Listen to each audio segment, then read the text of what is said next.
Everyone, আমি Rumki. Welcome you all to my life. তোমাদেরকে আমি বলেছিলাম যে আমি মেলা থেকে কী কী কিনেছি সেগুলো শেয়ার করবো একটা নতুন ব্লগ দিয়ে।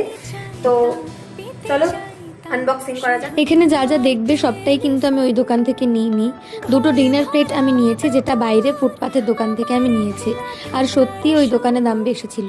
এই ডিনার প্লেটের পিস ওরা 400 টাকা চাইছিল, কিন্তু বাইরের দোকানে আমি এটা 460 টাকায় দুটো প্লেট নিয়েছি। যাই হোক, তো এই ফ্লাওয়ার ভাসটা নিয়েছি আমি ওই দোকানটা থেকেই, যেটা নিয়েছে 400 টাকা। এটা অন অ্যান অ্যাভারেজ দামটা আমার মোটামুটি ঠিকঠাক লেগেছে। আর নিয়েছি এই স্পুন হোল্ডারটা, এটা 200 টাকা দাম নিয়েছিল। আর এই বোলটাও নিয়েছিলাম, যেটার দাম নিয়েছে 100 টাকা। এই সেম স্যুপ বোল আমি গড়িয়াহাট মার্কেট থেকে 80 টাকায় আগে নিয়েছি। আর নিয়েছিলাম এই দুটো ফ্রিজ ম্যাগনেট, যেটা তোমাদেরকে আগেও বলেছিলাম। এই দুটো ফ্রিজ ম্যাগনেট 50 টাকা করে, দুটো 100 টাকায় আমি নিয়েছি। তো বিধাননগর মেলা থেকে এই ছিল আমার পারচেস। কেমন লাগলো তোমাদের আমার কালেকশন অবশ্যই জানিও। আজ আসি, টাটা।